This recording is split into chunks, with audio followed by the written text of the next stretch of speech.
Multifianton Creation. Vårt universum är en plats fylld av mysterier och svåra frågor. Finns det någon annan där ute? Eller är de kanske redan ibland oss? Vad händer med oss efter döden? Eller kanske snarare, vad händer inte efter döden? Är människorna runt omkring oss verkligen människor? Eller är det något annat, mycket mer skräckinjagande? Och är du den enda som inte vet om det? Oroa er inte, jordlingsvänner. Alla era frågor kommer få ett svar. Mitt namn är Morgan Månstråle och det här är Mystikhörnan.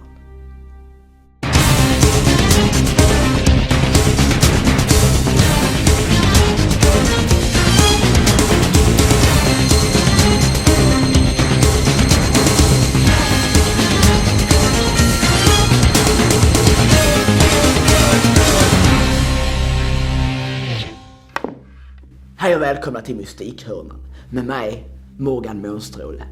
I vårt första avsnitt ska ni få stifta bekantskap med en av de mest mystiska och farligaste varelserna i världen. Reptilier. En av många varelser som alla mainstream-människor inte vågar tro på. De har säkert stött på någon av alla förnekare som helt utan bevis säger att det finns inga enhörningar eller spöken eller troll. Om någon hade sagt det till mig, då hade jag sagt att det är bara vad reptilierna försöker hjärntvätta dig till att tro. Men det är inte alltid detta övertygar en förnekare. Därför ska jag förklara lite närmare vad en reptilie är för någonting. Om du råkar ha en polare, som Leffe här, som är en förnekare, så ska du ta in honom i rummet, binda fast honom med kedjor och silvertejp och sätta honom vid datorskärmen. För nu kör vi. Allting började för många tusen år sedan när en dinosaurie och en människa gömde sig under samma träd i en åskstorm. Låter som början på en dålig Boman-vits. Håll käften, Leffe. De hade klurat ihop sig tätt för att få plats under samma filt. Men då plötsligt slog åskan ner.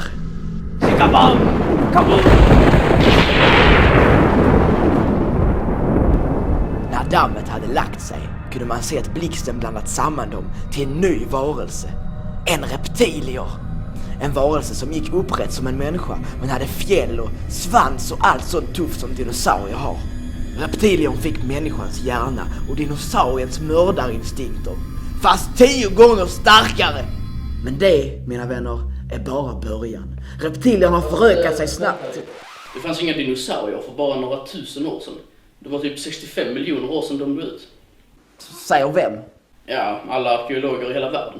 Ja, men arkeologerna är ju egentligen reptilier, så det är inte så konstigt att de skulle ljuga om något sånt. Du får ju tänka ett steg längre, Leffe.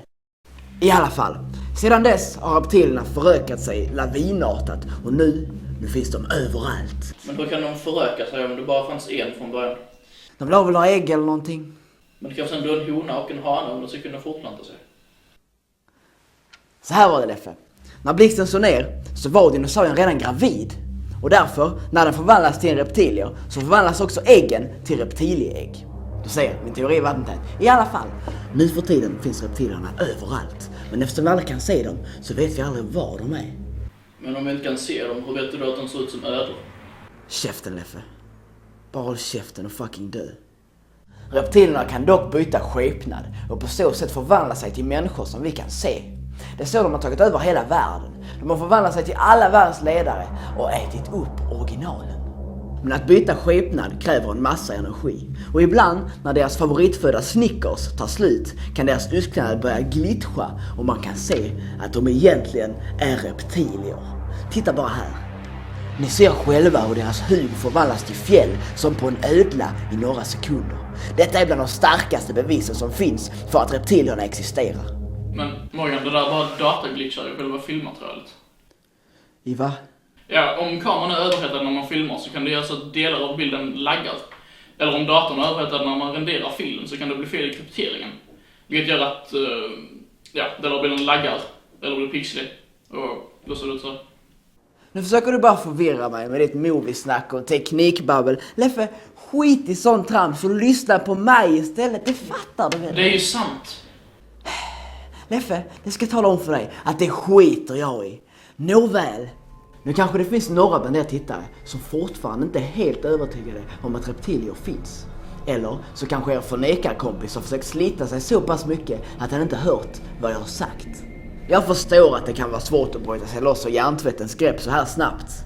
Därför har jag skickat ut min trogna reporter i fältet, Kenneth Hyvel, för att göra ett inslag som ska ge en sista knuff i rätt riktning. Över till dig, Kenneth.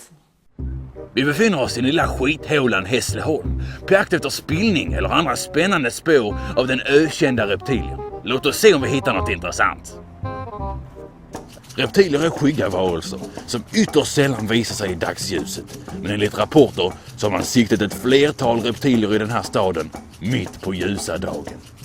Så varför kommer de ut och visar sig helt öppet? Och varför just nu? Kanske så är det tecken på något stort och mystiskt i görningen i just det här området. Eller så är det bara en del i deras parningslek. Reptiler är väldigt svåra att locka fram. Även nu när det är parningssäsong. Men vi har ett hemligt kort att spela ut. Vi ska nu testa en metod som flera gånger bevisats fungera. Vi ska lägga ut ett lockbete som påminner om en potentiell partner för reptilier.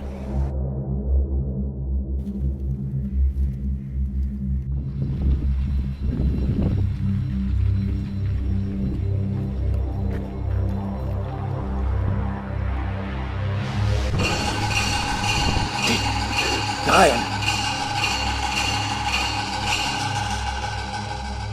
Vi har det på film! Vi har det på film! Vi hade nått ett första genombrott.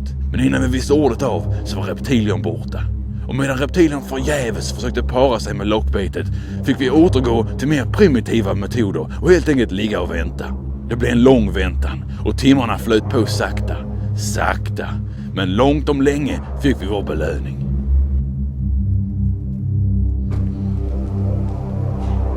Vad är det för snubbe?